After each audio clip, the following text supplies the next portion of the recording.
Tonight is Tuesday, October 22nd, it's 7 p.m. I'll call this meeting of the Stow Board of Selectmen to order. And I will begin, as we always do, with public input on anything that is not on our agenda. Seeing none, okay. Chairman's comments, I actually have quite a few comments tonight. First of all, I want to announce the Rotary Club in the Sugar Valley is once again hosting a Veterans Day breakfast. It's Monday, November 11th, starting at 8 a.m. At the First Parish Church. It has been at Catholic Church in past years. This year is at First Parish Church. The keynote speaker will be Lieutenant Colonel Arvid Hill of Massachusetts Army National Guard. So please put that in your calendars. Stow Police have announced their usual rules about Halloween safety. Halloween this year will occur on October 31st. That's convenient. From the hours of 5 p.m. and end at 8 p.m. So we're all thankful for that.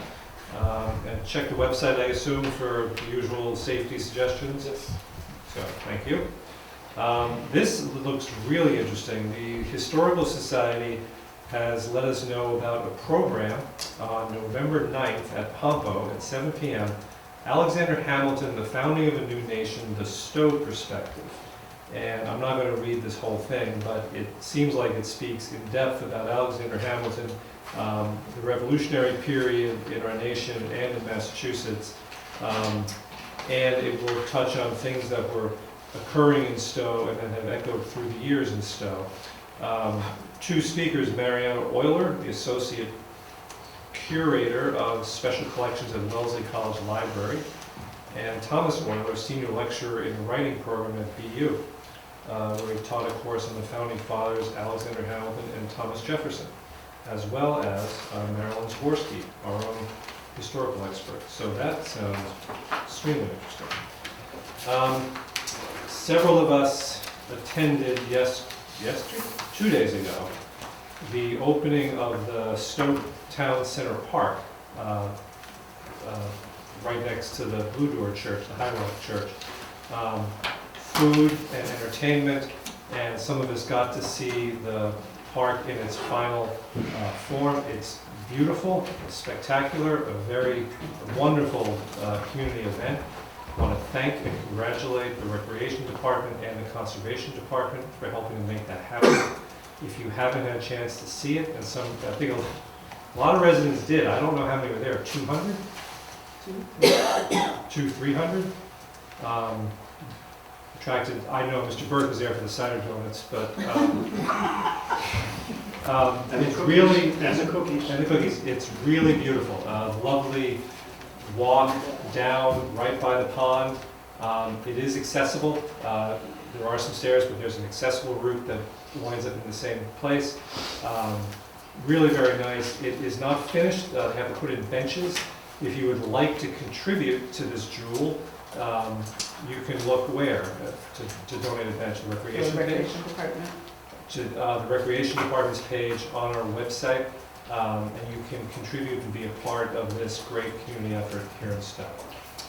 Mr. Burke. If I may add, I thought that the Conservation Committee and the Recreation Committee did a great job with the program and the presentation, and everyone had a great time that day. Thank you. May I ask, what would someone need to come up with to buy if they're interested in buying a bench? What is it, Kathy, do you know? Off the top of my head, I don't remember. I believe there are 4-foot benches around $750 and 6-foot benches around $900, but that may not be exact. So it's probably on the Recreation Department website, but with plaque, without plaque is a different amount. you told me once when we were more definitive about this, and I know it was less than 1,000 for a bench. So it can be a permanent part of this. And there's another fundraiser, there's a very unique fundraiser occurring here in town, or it will be occurring in November. It has something to do with the police officers growing beards. Yes. And Detective Sergeant Solis is here to tell us about this. Yes. Mike, do you want to tell us something about this? I'm going to give you some information on it. So there's an organization called Home Base, and it was, let's make sure you guys all have it. Oh, I don't like this. You guys everything have it? Okay. So Home Base is, it's for veterans, and it's to talk about post-traumatic stress and to offer services for post-traumatic stress or traumatic brain injury. You know, this program was started about 5 years ago with this fundraiser by Detective Kurt Power from the MBTA Transit Police. And basically what happens is with the police chief's support, he will suspend our beard growing policy that we can't grow beards. And for looking at you. Yeah. and upon us contributing each officer contributing $100, then he will allow each officer who gives that money to grow a beard. And for those officers or female employees, they have the opportunity to do paint their fingernails, because that's against our policies right now. So we cover everybody. And I've talked to numerous people in our department. We have about 6-7 people right now that are willing to do this. I've talked to some residents already. They want to be able to contribute to help us raise money. Well, last year there was 118 police departments in Massachusetts that participated in this, and they raised last year $276,000. Wow. So we want to be able to help this organization. We're going to be able to contribute some money to it, and the police chief is on board, and we're going to be able to set up on our social media sites as well as our website way for residents to give direct donations if they want to. So that's what we're going to be doing. And that'll be on what, the police page? It'll be on the Stow Police website as well as the Stow Police Facebook, Instagram, and Twitter accounts. And you're going to participate in this? I'm going to try. How well it comes in. I'm trying to imagine what you're going to look like. So it's going to... Something like Rasputin, I think. Yeah, but- well, we'll see. I think I have a better shot at some of it better than the other Perhaps, officers, yes. but we're going to we'll take some before and after pictures. We'll start November 1st, and then on November 30th, that's when we'll finish it up. And then there's a big event where everybody goes and gives the money to the organization. And they're also partnered up with the Red Sox Foundation, and they're also partnered up with Mass General Hospital. It's terrific. So, Did you say that at the end of the month there's going to be a little contest for who has the most luxuriant beard and the most red maybe we can do nails? that. Yeah. We could add that into it. Sure. Well, what would, We could do density, length, and public everything, voting. you know? Yeah, and the nails, don't forget the nails. And the nails, and of course, Cassie, because we can't forget Cassie, so and she's already got the color picked out, so she's gonna match her uniform and make it work for her, so that's what we're gonna be doing. So, thank you for letting us know about that. I know I'll be looking for where it is on the website. Yep, And I'm looking forward to seeing what you manage to do with your face. yeah, we'll see. Well, thank you guys so much. So, thank you. Thanks, Mike. And then on a far sadder note, I want to mark I think we all should mark the passing of former Selectman and my good friend Steve Dungan. After a long battle with Alzheimer's.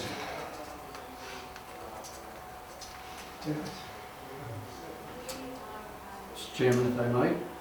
Thank you, I appreciate it, but Steve was, I owe this to him. He served on the Board of Selectmen from 2005 to 2011, FinCom. I don't even know how many years prior to that. Don tells me that he was on the original Charter Commission. I'll take his word for that. I believe that's the case. But Steve's contributions to this town go, I think, far beyond merely reciting the list of offices he held. He held positions in the food pantry, the community chest. A wonderful man, a man who served on this board during a period where we needed stability, and he provided it. So if we could, a moment of silence for Steve Dunn.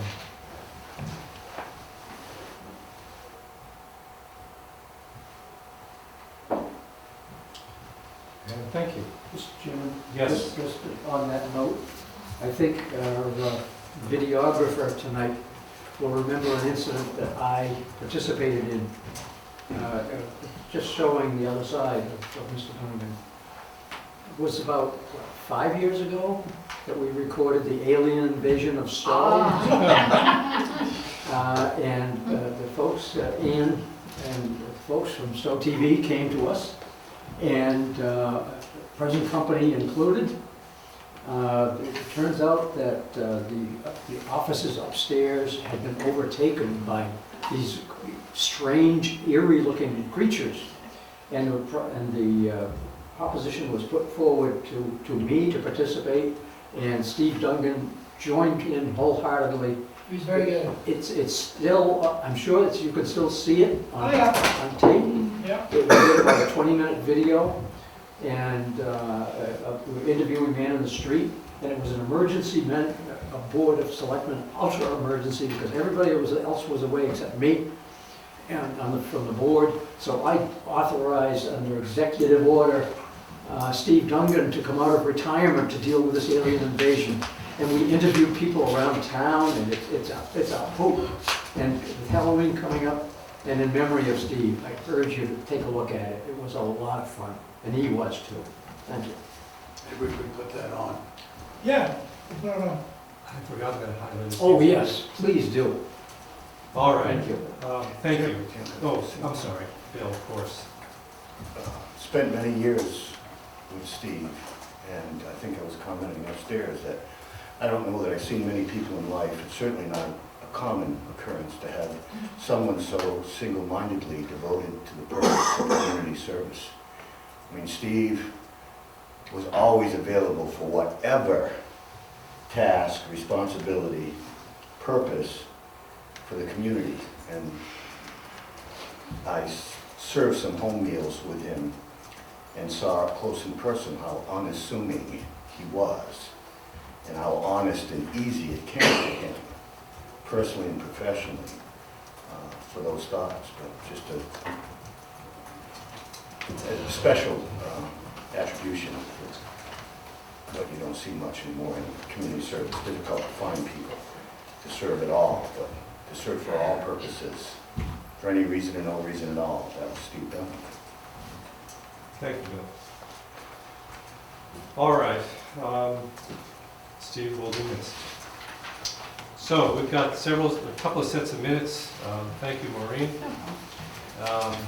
Let me first take up the minutes of our last meeting, October 8th, 2019.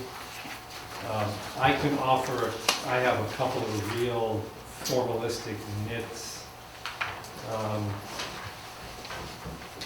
Steve served at a time when reviewing the minutes on this board took over an hour. I wish you would remind me of that. I'm scarred by it.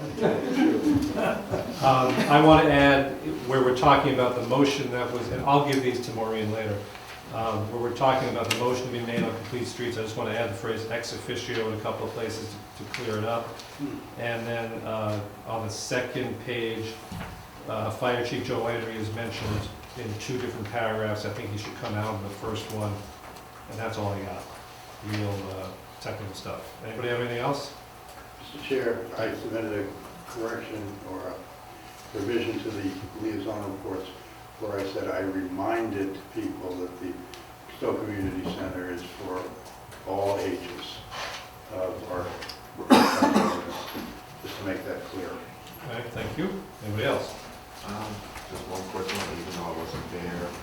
On the first paragraph, second page, last line, filling kin. Typo. Actually, that is what we said. We did not know the length of term, so we did the motion contingent on supplying it later on. And then, It says filling tin, T-I-N. oh, I have it in. Yeah. Good catch, as usual. That's funny. I have, Where are we? oh, above that. Yes, it does. You're right. Got it. Thank you. And then the only other thing I thought maybe want to do is the paragraph underneath the development of the rail trail on Kane. It's really a separate header below. You may want to make it bold to be consistent. Intermunicipal agreement, Oh, okay.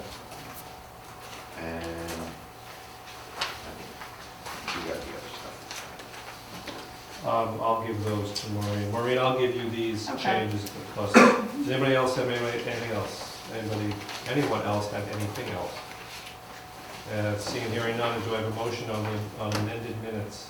I move to accept the minutes of the October 8th meeting as amended. Second. Motion made and seconded to approve the minutes of October 8, 2019 as amended. Further discussion. Seeing, hearing none, all those in favor, signify by saying aye. Aye. Opposed, nay. I'll Abstentions? abstain. And I'm not there. so, 4-0-1. Thank you. Next, cleaning up our backlog minutes of March 27, 2018. I was not present for this meeting, but I'm going to vote anyway, just because I'm not sure we have a... Yeah, just to clarify, Tom, I think one meeting when you were out, we decided even if we had not been there, we could all vote. Okay. You know, That one we needed it for a quorum, to make sure a quorum was voting. So I'm actually not going to vote because I think we have 4 people who were there. Three people who were there. And I've gone through them. I'll make a motion that we accept the minutes of March 27, 2018 as written. Mr. Chair? Second. Oh, I apologize for interrupting. That's all right. The only suggestion I made, and I provided it to our administrative assistant, is that I was wearing the hat in the public comments, not just to demonstrate, as Mr. Daisy is today, what the staff of the Stow TV would, and volunteers would wear when they're taping things. I just made that a little clearer. That's all. Thank you. I'll- Any other comments? Want me to change it to as amended? Yeah. I will amend my motion to March 27, 2018 minutes as amended. And then get the second. Motion made and seconded to approve the minutes of March 27, 2018 as amended. Further discussion. Seeing and hearing none. All those in favor signify by saying aye. Aye. Opposed? Abstentions? Do you want to vote for it or abstain? I voted for it. You voted for it? Okay, so 4-0-1. She's blazing a new trail. There's a new choice. All right, so, Maureen, thank you. Should arrange the agenda to get public things out of the way first. And we will first take up, I always look forward to this, the permit for the 2019 Stow Gobbler. And who do we have? Joey and Ann Sabourin here? Thank you.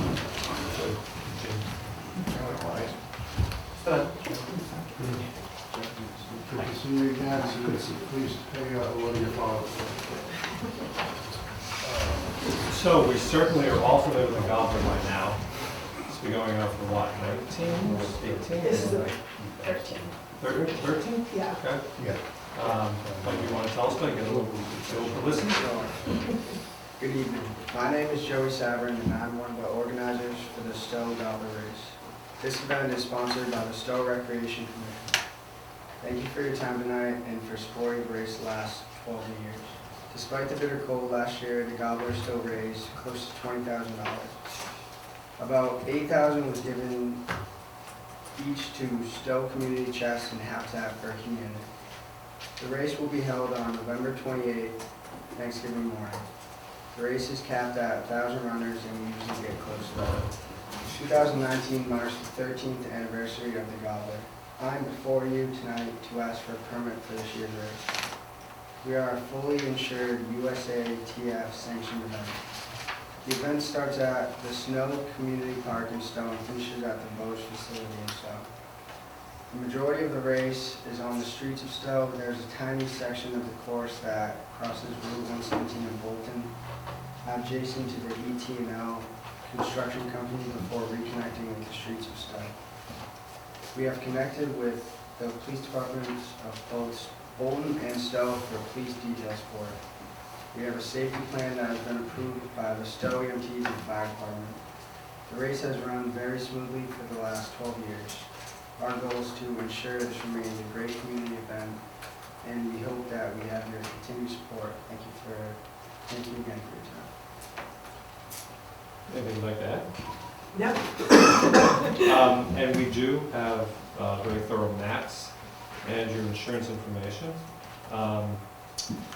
And we are familiar with this.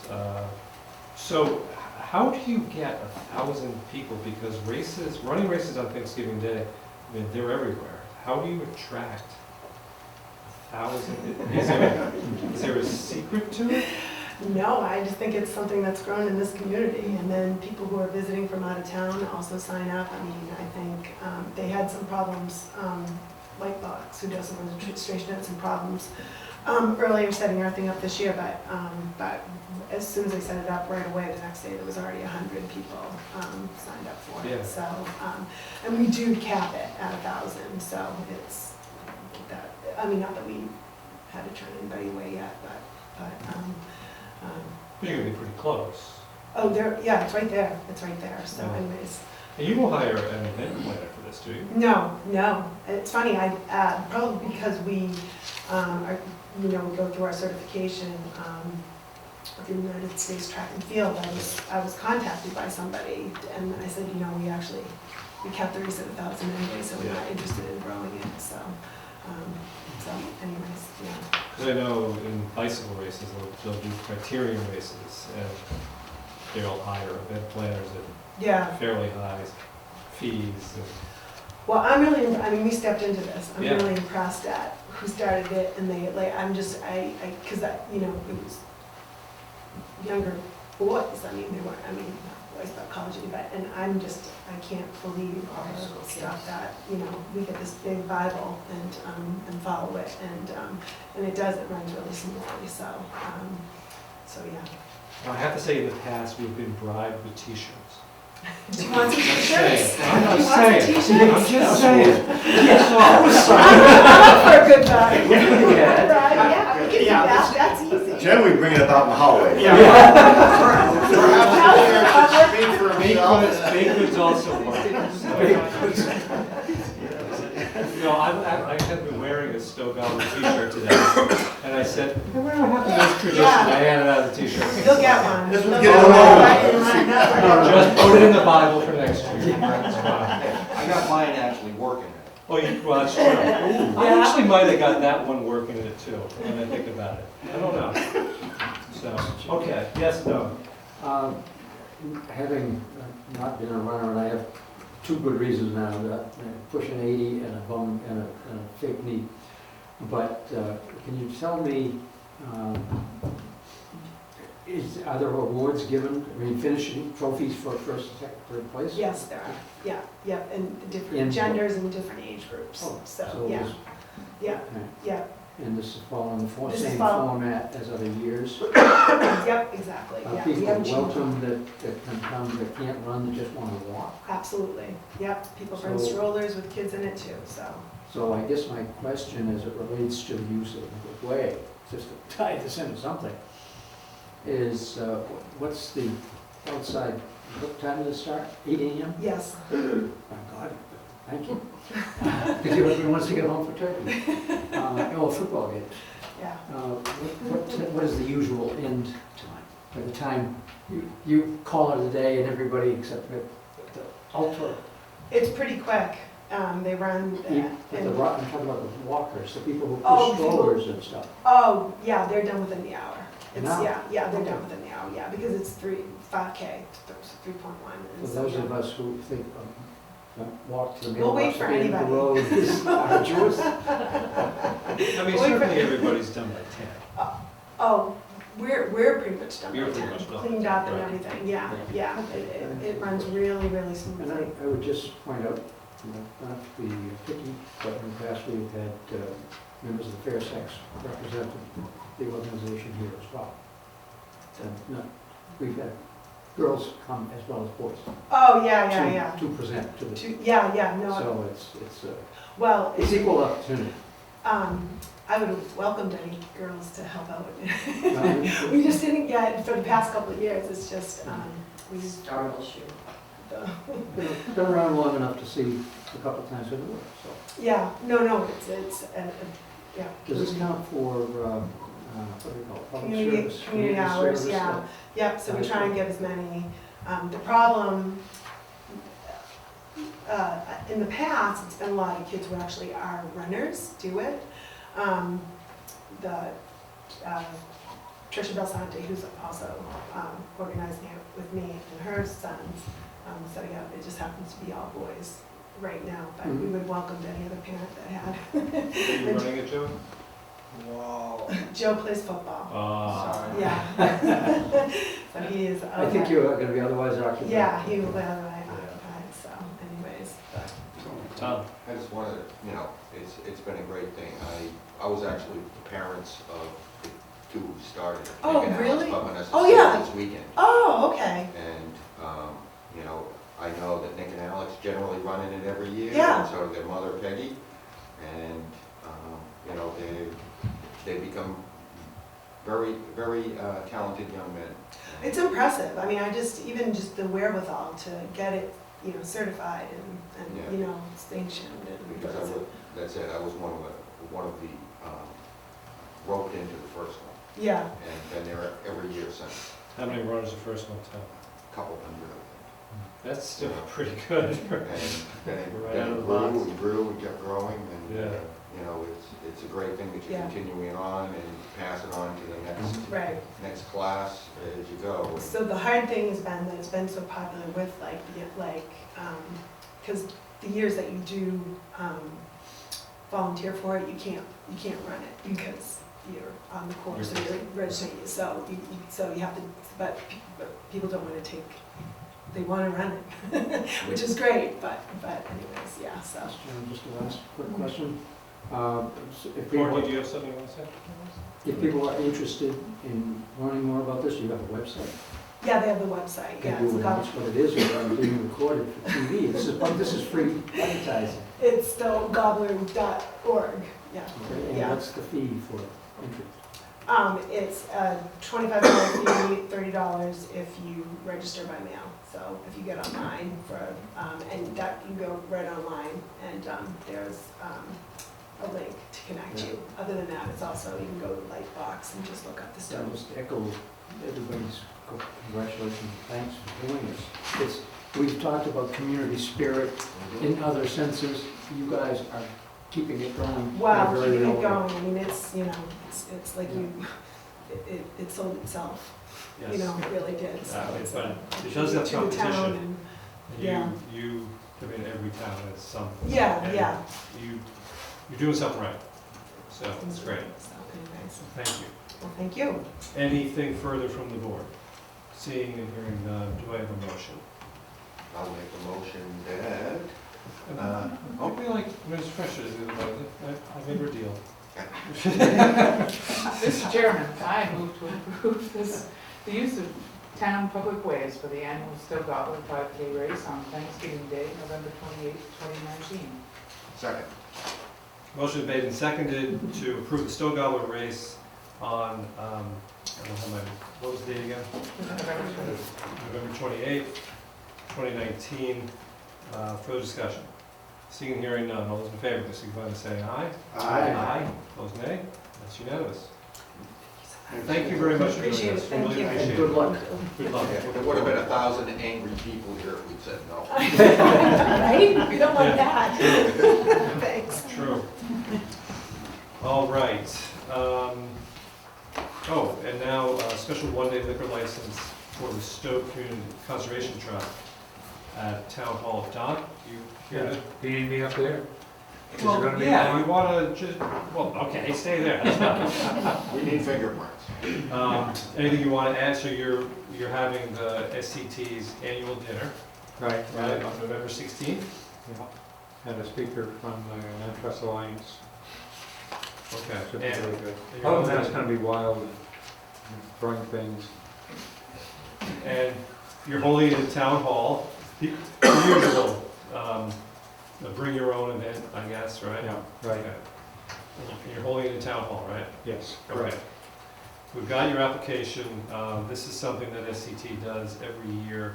Two things I need to mention. Number one, Maureen brought to my attention, you guys did provide an insurance certificate, but it did not name the town as an insured, which is something we require. Yeah. So somebody's So going to have to get change. that squared away. Okay, get that squared away.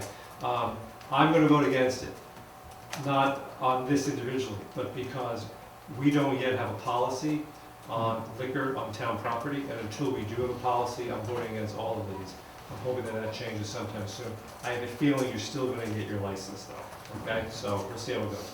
Okay. Mr. Chairman, I echo your sentiments, so, Okay. but I think you're still going to get your I have a license. feeling you're still gonna get it, so, do I have a motion? Mr. Chairman, I move wrong page. I move to approve and sign a special one-day liquor license for Stow Conservation Trust for their annual meeting at Stow Town Hall, 375 Great Road, on Saturday, November 16th, 2019, from 5:30 to 10:30 p.m. Second. Subject to proof of insurance being provided by at least a week before the event. Look at before it's in the works. I That's- accept that friendly amendment. Motion been made and seconded to approve and sign a special one-day liquor license for Stow Conservation Trust to, for their annual meeting at Stow Town Hall, November 16th, from 5:30 to 10:30, subject to provision of sufficient insurance certificate. Further discussion? Seeing and hearing none, all those in favor, please signify by saying aye. Aye. Opposed, nay. Nay. And that is approved 3-2. So, thank you. Okay, thank you. Thank you. Have a good time. I'll probably see you there. You can't go. What? You can't vote against it, then go. Well, he doesn't bring any. I'm not violating. Will we all sign it, because it's an action vote? Yes, right. I'll be doing that. All right, so, do I want to do anything else before we do the warrant? No, I don't think. So let's take up the warrant for the special town meeting on November 18th. There was a finance committee hearing last night. Mr. Berkman and I were there, I was a part of it. Mr. Town Administrator, do you want to say anything about this? In my activities report, I summarized to some degree. I guess what I would say is some of these numbers are fluid, they're a work in progress. And from my perspective, the longer we work on getting better numbers leading up to the town meeting, the better we are. And Craig and I have talked quite a bit on particularly numbers 1 and 3, which is the elevator and water filtration. We got PFAS, and we're working on collaborating and getting some better pattern numbers for both of those. But there are numbers in there at the moment, and Craig will be here to discuss the scope and the cause and reasons for it. But one thing we learned in last night's public hearing was that the dollars for the elevator item have greatly reduced because the insurance company has said that they will cover the costs of remediation. The cost of replacing the elevator itself is still on the town, but the cost of environmental remediation, if any, are going to be on the insurance company, right? Right?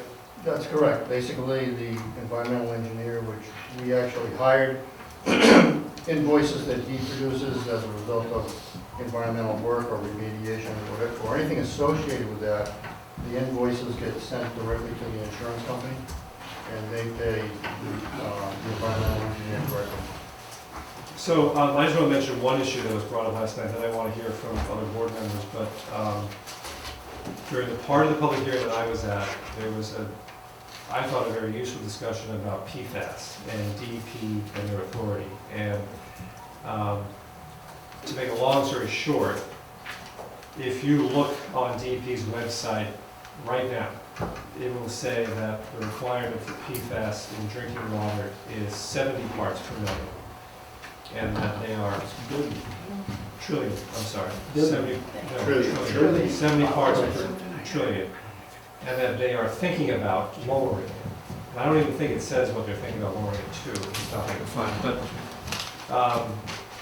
so the question came up, and I'm certainly gonna vote for the warrant as it is, because that's just a vote to let people vote on it, but it's something to think about. I know capital planning will be thinking about it. Should we really be spending this kind of money at this moment before DEP decides what the standard is? Craig made the point very well that despite what their formal rulemaking may be, they are being clear, at least one individual, a regional director, is being clear with us that they want us to change it. Yet it appears that they have not taken the formal step of changing the standard. My concern, other people on capital planning's concern, that the town of Stow will comply with the DEP regulation the second it's promulgated. That's their job. But until they promulgated it, they could either decide not to change the standard, or they could make it 0.3 or 0.1. We just don't know. So is this the right time? That's the question we struggled with last night. Don't expect an answer, but just I expect capital planning will be talking about that. Yes? With respect to that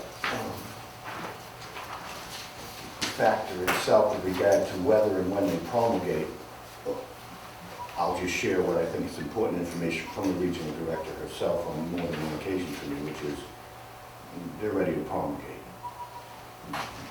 Now, I'm not saying intervention politically or otherwise might change something, but she, in no uncertain terms, made it clear to me that they've got the number, and they just haven't promulgated yet. And so they do expect compliance.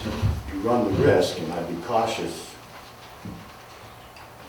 about, I'm not going to say ignoring the fact that it hasn't actually been promulgated, but with some expectation that at this moment we've got reasonably good information from the director, I do, that it will be. And they're telling everybody, if you can get to it now, get to it, but without deliberate speed, this is what they expect the number to be. And if you're above it, It may help if she put in writing how certain yeah, I'll leave she it to others is. to decide if you want in writing or not. I'm just telling you what she said to me. Yeah. We're going to think about delaying this. Mr. Burke? I was at the meeting, and I can understand, I'm sorry? Sure. Am I speaking loud enough? I'm sorry. Yes, thank you. Did you have something to say? Right after. No, I didn't mean to interrupt, I beg your pardon. no, I thought I was going up again. Right. But there were discussions regarding the addition of PFAS treatment for the town building. And I understand the, if not reluctance, but the reservations of the chair of our board and the chair of capital planning, not to go ahead too quickly if regulations aren't there and we don't know what the regulations are. On the other hand, first off, this has, at least not with respect to the town, but it has been in the front pages of the local newspaper. And we've got people in the town concerned, and we've got people concerned about not only the schools, but which I know are a different matter, but also I would imagine the town. Second, I remind my colleagues that the DEP has always looked upon Stow as some kind of backward, I would even say backwater, but I'd be accused of punning. The point here is DEP has never liked the fact that Stow has, for all the residents, their own wells, their own septic system. They look at us sometimes as though we ought to be in New Hampshire rather than Middlesex County. So they're always riding us hard, and they're always making unreasonable demands. The final thing I want to say in that regard is, yes, I would encourage the town administrator and/or our building inspector to get that in writing from the DEP, because while we may have some good arguments, it's not fair to put, especially Craig, in the middle between the board and the DEP. The DEP saying, I don't want you to wait, get this done now. And I said that was my last point, but I just want to correct myself. There will be, if we don't do it now and we're forced to do it later, there'll be an additional cost because we'll, if I'm not mistaken, Craig, we'll have to expand or resequence the filtration system for those manganese and chlorine remedies that have to be instituted. regardless of PFAS quality and numbers. That's all I wanted to say. Thank you. My question is, if we know an amount that the Department of Environmental Protection is going to ask for as a code requirement in the future, why don't we, is there something preventing us from updating our system to meet a future requirement? So you kind of hit the nail on the head. If you look at their website, they are in what they call the stakeholder process on a proposed change. 70 parts per trillion is the current standard. It's only a year old, by the way, a year and 4 months. 6 months after promulgating 70, they proposed something else. And I couldn't find a specific number, but we're all using 20. And on that, the website says they are in the stakeholder process and that they are following the usual regulatory process. The usual regulatory process means you propose something, you listen to other people, stakeholders, and you may change it before you make it final. Or you may not do it at all. I've promulgated regulations. That's the whole idea, is to throw something out there, get people talking about it, get their reactions, see who you're ticking off, see who you're making happy, and then maybe adjust it. So technically, what they're saying on their website is, we haven't made up our mind yet. But clearly we're getting a different message from at least one individual. So, sure, I'd like to see that message as clear as possible and in writing, so we're not just playing a game of telephone. And I certainly don't want to put the staff in the middle. But I am confused about where it is, about what their standard is. So it sounds to me, if I might speak candidly, that this is more political than about public safety. I don't know about that. I'm not ready to go that far. Okay. No, I'm not ready to go that far. Well, just the process of sort of throwing something out there and then possibly... By statute, pedal. by statute, that's what they have to do. They, as an administrative agency, they cannot make a regulation just in a room all by themselves. They must take public input, and they must consider it. And actually, I'd say if they're being honest, they will consider it, and there's always a possibility of change, or not doing anything at all. It's just that they're giving us a different impression. Now, maybe what they are going to say to us is, well, the stakeholder process is complete, and I can tell you that we're 2 ministerial steps away from promulgating 20%. Okay, I get that. Just I have one more question. Courtney. Is the difference in the filtration systems that we might implement prohibitively more expensive for the finer filtration? Do you know what the difference in? It might just represent, the answer is not really, but it may represent an additional 1 or 2 filtration tanks that would have to be added depending on what level they're trying to seek. If they're trying to get down to no detect, or they're trying to get to the 20 parts per trillion. So it would be in the tankage or in the, which tanks take up space, so we're pretty tight downstairs with what we have. But, I do have a supply room which is next to the water treatment system, which I would have to, and I may have to go through that wall to put the tanks in for the manganese and for the pH control anyway, so. But I hope I answered your question. You did, thank you. Part of what I'm concerned, didn't you say last night, Craig, that the one test we got shows that we're at 26 parts per trillion? Yeah, the average was around 26 parts per trillion. So part of my concern is that we are barely above what we think the new standard is. If they vary it at all, we could be in compliance already. And I just... Have we gotten the second one back yet? We have not. Till you get the second one back, I would You don't know. speculate on it. Yeah, they've asked us to test it again here in this building and on our well.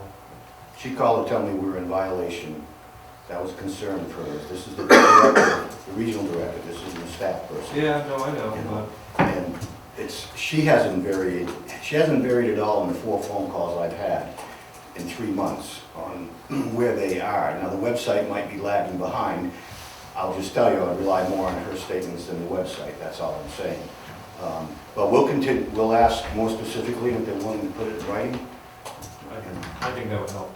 Don, he's been very efficient. Yes, I echo your concern with this, because having been a fellow state employee for a good many years, I know how confusing it, some of the rulemaking that can be. And just for being a devil's advocate, suppose they come back with 0 when we're designing something for 20, then we have to go back and undo that and put in bigger tanks or whatever. I think, regardless of whatever the distinguished person you're dealing with, I think the prudent thing to do would be, if we don't have a number that we can hang our hat on by town meeting, I'm not going to support this. So let me just put this in perspective.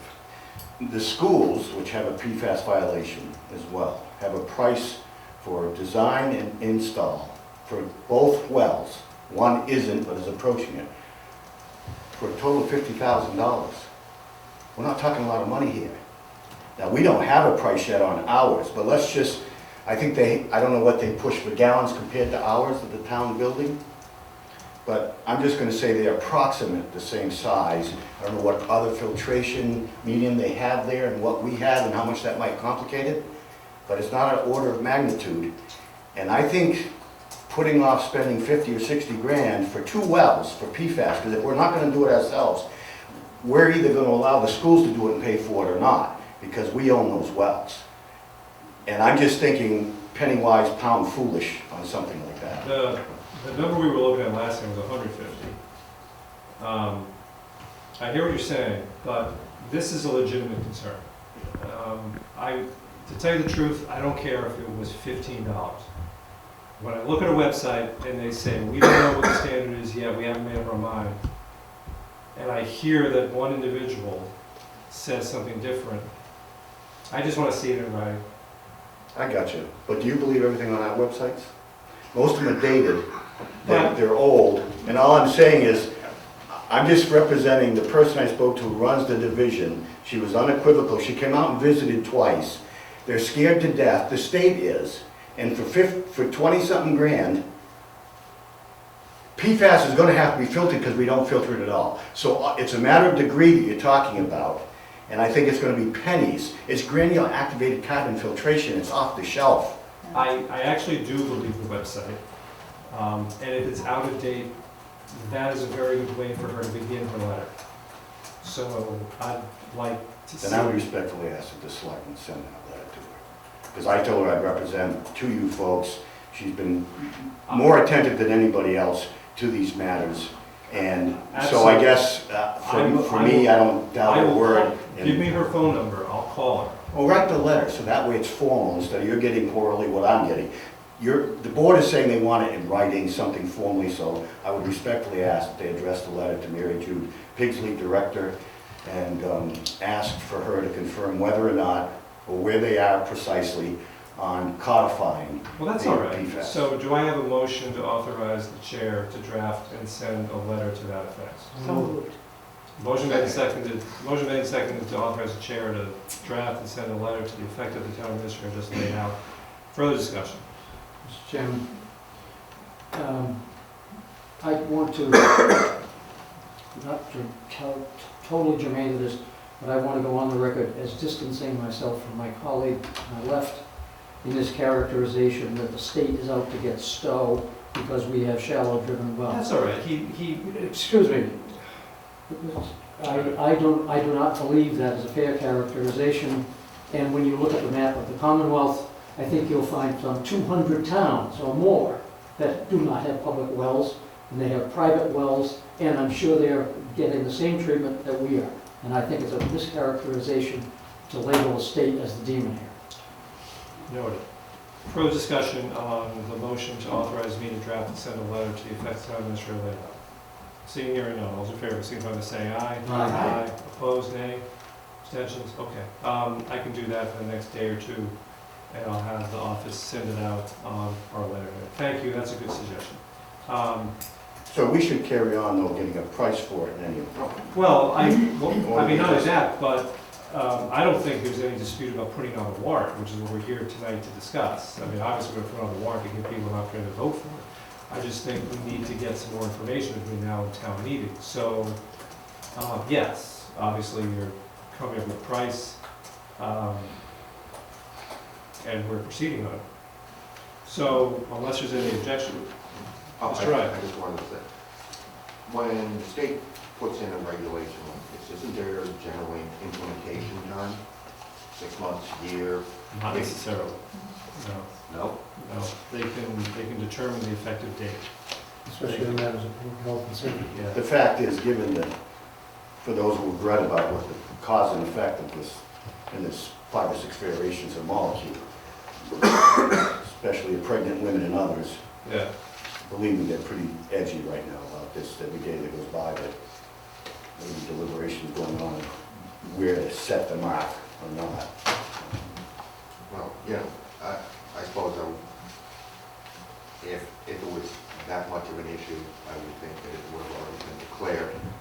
I suppose I'm a little mystified at what you said, Bill, that she's told you that you were in violation and got to get it fixed. But we're not in violation until they at least publish the stuff. See, as a practical matter, it's about in the end what people think we did was reasonable or not, especially if someone were to fall ill to PFAS, because we have a due diligence responsibility, as does the state and the feds on this, and I think they err on the side of caution. The sooner you get it done, the better off you are, and I guess I subscribe to that myself. That's why she called me about it. She said, "Did you know that this town building's water just failed on PFAS?" She got it as soon as we did, and she wanted to call me to tell me that, and was hopeful that we were moving. I said, "Well, we've got a town meeting that we're scheduling for that purpose." But this is what, But it hasn't failed. right, exactly. It failed what they think they might have for the new regulations. I think, Yeah, we've I had think- enough discussion on this for sure. Mr. I Chairman, think have there's we some heard from missing, our there's some missing piece. agenda? And I think sending a letter is probably a good idea, because maybe she'll say, Craig? I just want to mention that we do have a daycare center at the church, on the tail end of our public water supply system. Kids that are 3 to 5 years old. But I know that. But that means when the state officially makes it 20 parts per million, should we go to 5? Isn't that the same as what's happening right now? It's officially 70, but we're trying to go to 20? And in what sense is that failing? If it hasn't, now, I'd like to send a letter, because maybe she's going to say, the website's out of date. Maybe she's going to say, everything's been done except I have a meeting at the end of the month where my board is going to approve this thing finally. Fine, that's what I want to hear. But I actually don't want to get caught in that trap that they set a standard, and then when you meet the standard, exceed the standard, they say you failed. Or at least I want to understand that. This is an emerging issue. They weren't even testing for PFAS for decades, and it's been around for decades Yes. in the ground. And like most technologies and science and public health issues and all the testing that goes into it to try to get your quantums on just at what level they begin to affect people, or at what period of time, at what age, under what conditions, and prominently pregnant women now. I guess the science has shown pretty strongly that even lower dosages over a shorter period of time, if you're in that condition, can have effects. And I can understand the gravity of those kind of things, and but I think that the thing to do, obviously there's a doubt about what she said orally and whether it matches the website or not. So the best thing to do is, the rest is speculation. Let's get the letter sent off and see if she'll put in writing what she said to me, and orally, that's all. Right. That's what it will take. Okay. I think that may assuage some concerns. Moving on to other articles. The 7, There are 7 articles, probably more than we had hoped. I think, I was not at all of the FinCom public hearing, but I think everybody made at least some case for why each one of these things needs to or should get done now and not wait for annual town meeting. Does anyone have any concerns? Does anyone want to make a motion to approve the warrant, article of the warrant? Let me start over here. Anybody here have a motion or a comment? I would like to move that we accept the warrant for the November 18th special town meeting. Second.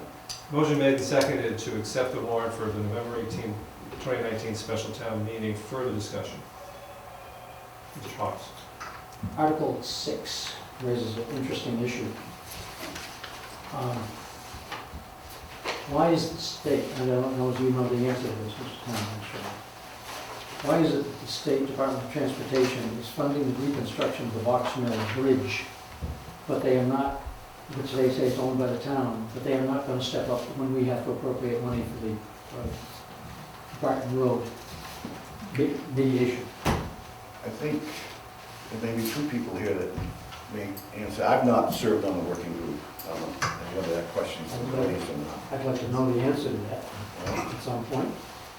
Well, I can try to speak to that, Mr. Hawks. I'm not sure about the Barton Road piece, but I do know that the difference that I have been drawing is between the Box Mill Bridge and the Gleasondale Bridge. In that the Box Mill Bridge is still a right-of-way that's owned by the town, even though we were able to get the reconstruction of that bridge on the Transportation Improvement Program to receive state and federal funding. And that's different than, for instance, the Gleasondale Bridge, which is actually owned by the state, controlled by the state, and for all intents and purposes is kind of like a state highway. So I can tell you that, I know that's not exactly your question, but I'm just not sure how it relates to Barton Road or what you're referring to there. Barton Road is owned by the town, the dam is owned by the town. Oh, the dam, I see. The dam. Yeah. And Barton Road, that section of it is a public way, is a private way open to the public. And certainly with much more traffic than the Box Mill Bridge. It just defies common sense that they would say, in one sense, we're going to take care of this little piece, we'll pay for it, but you've got to pay for whatever it is we tell you you have to over here. But there are no takings associated with I'm it. not talking about takings, they're doing the reconstruction. The takings is what this article is But this raises the larger issue, is my point. about. Does it? Are you asking the logic behind why the state might pay for one thing and not another? Yes. Wow. They feel that, to start with, dam safety is higher on their list about getting things done by particularly the owners. And those that benefit are more locally organized on that dam than they are on the roadway. There's people from all over the state traveling regularly on that roadway. But I can't give you, again, maybe we write a letter to them and see if we can get it in writing. I don't have a clue. But this is where we are, and I'm... Maybe it's something we could ask our state representative. Perhaps.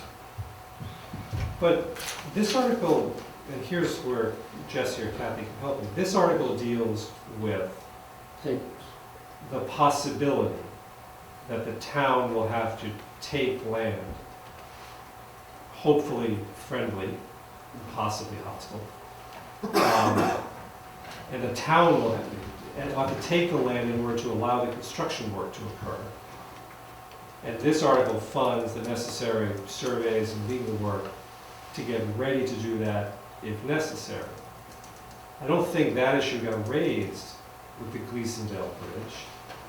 So I don't know that I necessarily see any consistency. Am I wrong? So the reason it did not get raised in the Gleasondale Bridge is because they own that right of way and therefore it was their responsibility. This was something we went over with the bridge team early on because we had the same concern. Why is it our responsibility here when it was not our obligation there? And so it's about the underlying right of way ownership. And the dam, I assume, did not need construction easements.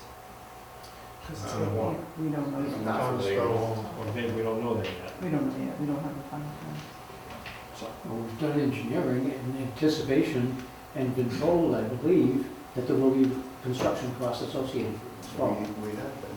We just don't know what they are. I don't see an inconsistency until I see the state taking land for the dam or the bridge and the town not taking it. Then that's an inconsistency. I'm not saying I'm going to vote against this or anything else. No, I Just raises understand. an ancillary issue. Okay, further discussion on the warrant. Anybody? Motion been made and seconded to approve the meeting for the warrant for the special town meeting on November 18th, 2019. All those in favor, signify by saying aye. Aye. Opposed, nay, and that's unanimous. Thank you. Now we come to the annual item for setting liquor, common victualler, and Class 2 used car license fees for 2020. I will say that in order to encourage business development, or at least not impede business development, it has traditionally been, this board has left these fees alone for a very long time. I believe we've also surveyed surrounding towns and they're reasonably in line. I don't know how recently we did that, but I know we did it a few years ago. Mr. Chairman, regardless of what other towns are doing, I concur with your assessment. We should just leave them. And for those watching at home, the fees are for restaurants serving all alcohol, $2,200 a year. For restaurants serving only wine and malt, $880 a year. For package stores serving all alcohol, $2,000 a year. For package stores serving wine and malt, $880 a year. For common victualler licenses, it's $25 a year. And for Class 2 used auto sales licenses, $100 a year. Do I have a motion? Mr. Chairman, I move that the liquor license fees for 2020 remain the same as charged in 2019. Second. Motion made and seconded to keep the fees for alcoholic beverage licenses, common victual and Class 2 used auto licenses the same for 2020 as they are in 2019. Further discussion? Seeing and hearing none, all those in favor, please signify by saying aye. Aye. And that is done. The packet says that I will speak on the town administrator search process. I don't have very much to say other than we met again recently, and we now have, the day got away from me, and I did not have a chance to look at your town administrator's report. Did you include the version of the charge? Yes, Oh, okay. I went out with packets. Okay, so we drafted a charge, which you've now had an opportunity to review. Fairly simple, straightforward, a lot of it coming directly from the charter. And other things, I think, what you would expect. It's anticipated that the selectmen and town administrator would establish what we're calling general hiring criteria that would be in the posting. The way I view that, that's going to be like how many years of experience we want, things like that. The screening committee will have the ability to add other criteria, presumably after discussion with selectmen. And then their methodology for interviewing candidates, who they interview, how many they interview, when they do it, is left up to them until they have to give us 3 to 5 ranked finalists by a date that we will supply, which will most likely be in June. As for choosing the members of the screening committee, we're going to have to do that fairly soon. And what the working group was talking about, I want to tell the selectmen,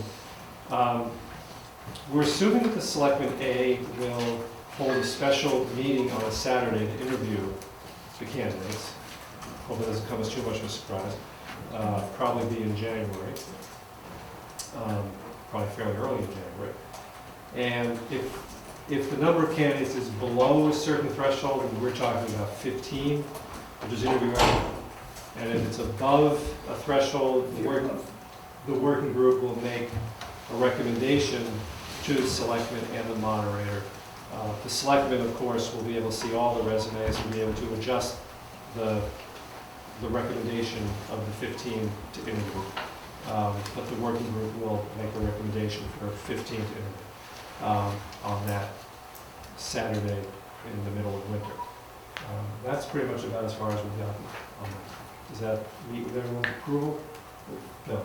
My kids' report has 2 dates in it, which would be the date of the posting, and then when the applications were due. I think we agreed on November 12th and the 13th of December. So posted on the 12th of November, returned honor by the 13th of December. Subject to the. We're offering that for the full board's Can I- acceptance. Can I, if you're all in agreement, can I get a motion to approve the charge and the outline of the process that I just went through where So the moved. working group would Second. recommend? Okay. Thank you. Motion made and seconded to approve the charge of the Town Administrative Screening Committee, the posting, and the process whereby the working group recommends a number of candidates and the selectmen have an opportunity to adjust that. Further discussion? Comment? Yes, Mr. Hawks, sorry. As someone who, unlike our current town administrator, bounced around in this business for quite a while myself, I would be amazed if, given the quality of this job and this town, and the competitive nature of rising stars in the business, I would think the number would probably be in excess of 50. So, then Just a comment. I think I was not clear. Yeah. When I mentioned 15, I wasn't talking about candidates for town administrator. I was talking about candidates for Okay, the town administrator Screening. screening I committee. made a good statement anyway. I still Well, and think- just, No, We'll get there, it's gonna be over It's- 50. it's a good duty station, and we Yes. should, Yes. the town should benefit from that. as we know, the Board of Selectmen has an opportunity to appoint 2 people to the 5-member committee.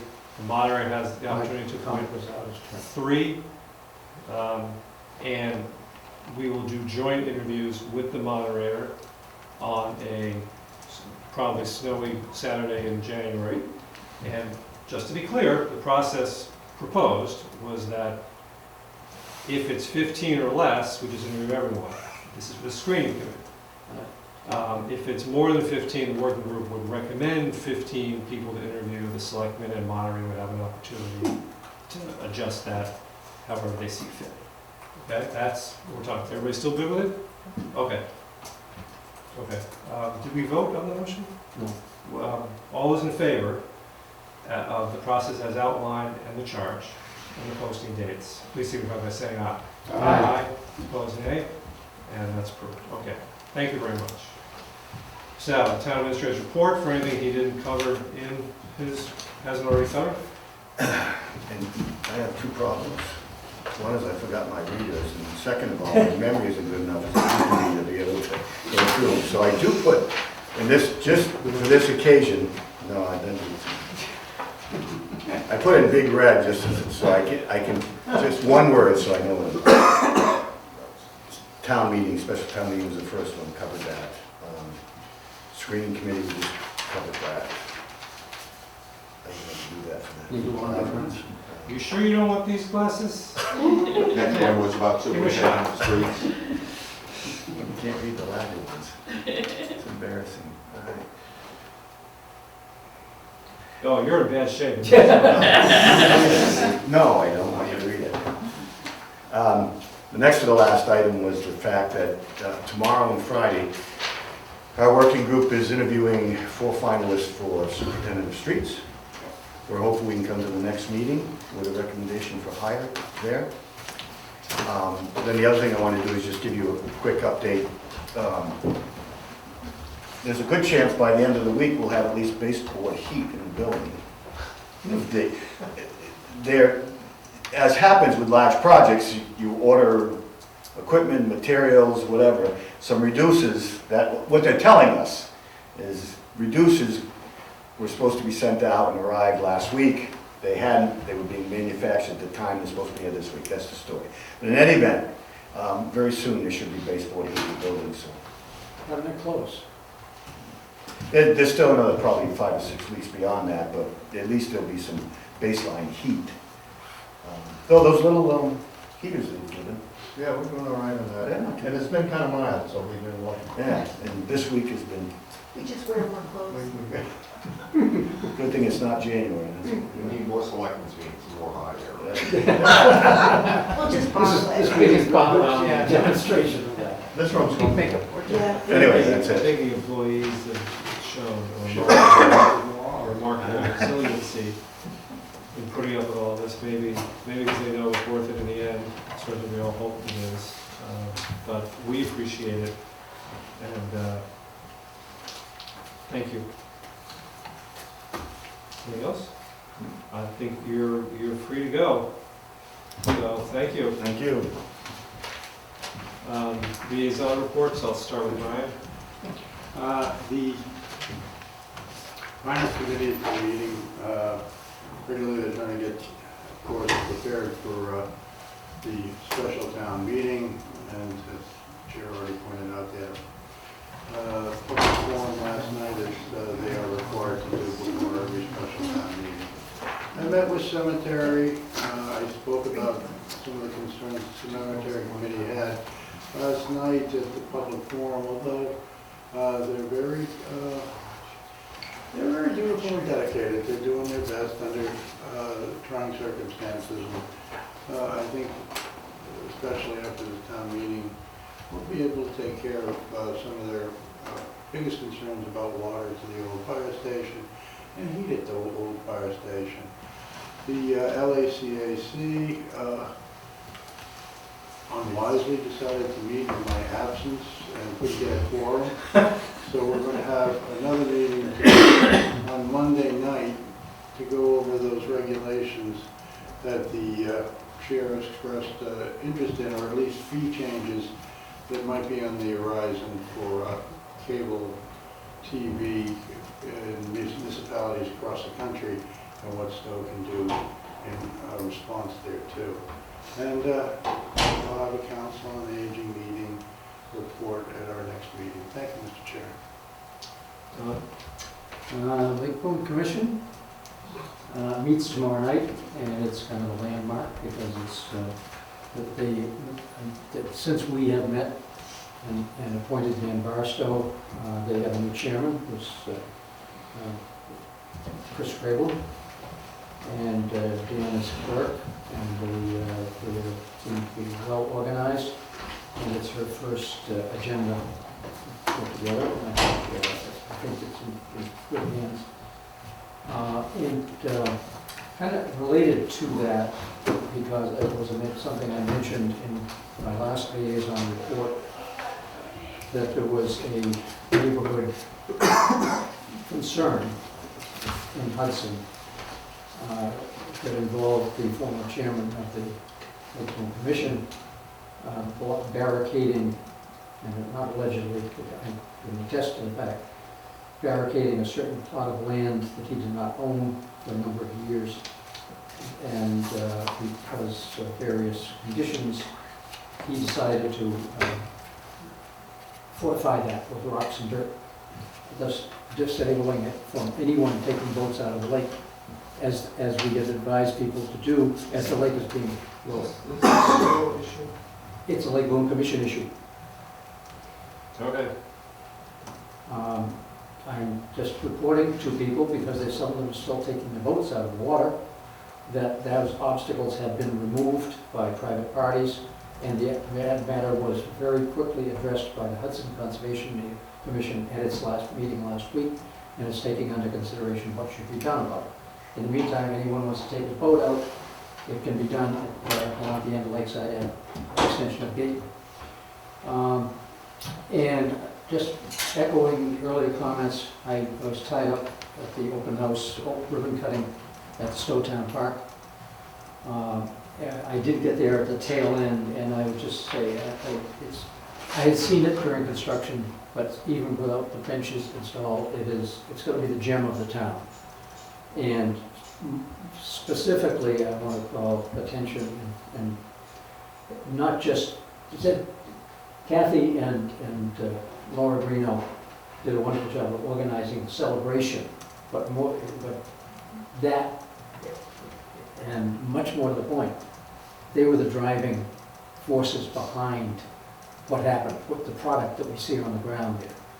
And I would like to be reflected in the record that this board, without dissension, without a vote, go on record as saying, job well done, above and beyond. Remember the issues that we had around that in the first place, and there was so much up in the air, and there was so much consternation about, now we bought it, what are we gonna do with it, and we went through a lot of public forums and iterations. I think what we have there is a fine product, and it's one that all of us that have been even marginally associated with it can be proud of now and in the future. Thank you. Thank you. Just a couple of things. Well, actually, the most important thing is the library director search has hit a big stumbling block. I don't know if you know about it. They had 2 finalists, they interviewed them, and then they both pulled out. Well, no, it's not something to laugh at. One got another job in another town, presumably for more money, and then the other one said she could not find an apartment in the area, but she could afford to live in for the salary. So they are essentially starting from scratch, which is unfortunate. So their interim director continues. I'll keep you up to date on that. I just want to echo a little bit what Don said about the celebration yesterday and the way the park looks. And I will say that a gentleman who was a former selectman and was a staunch advocate for a fire station there came up to me and said, this shouldn't be a fire station. It's too pretty. So I think it takes a big man to say something like that. But it really was very, very nice. And I just hope people use it. I just hope people go out there and it's very peaceful. I just hope everybody uses it. I talked to the police chief and fire chief this week. You sound awful. Yeah, I feel awful. But they said that apple season went well. Plan seems to still be working. You know, they had a number of medicals, but they got stuff taken care of. And, you know, just overall, you know, the plan that seems to have been put in place and everything seems to be working fairly well. That actually reminds me, Maureen, I wanted to mention to you, I wanted to have Liz Painter come in.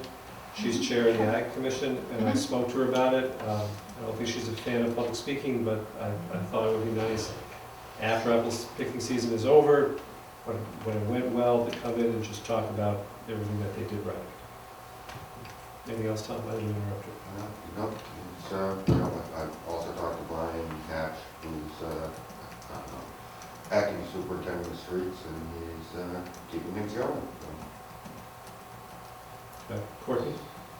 Went to the SMOT meeting last week, and they are, we are talking about the shape of the Red Acre project. There is thought of having public forums of some sort to get a sense of what is desirable for, you know, single story versus 2-story, for instance, or just, you know, how dwellings are placed on the land. And there was a discussion about the 2 properties that have been offered to the town, so to speak, for consideration.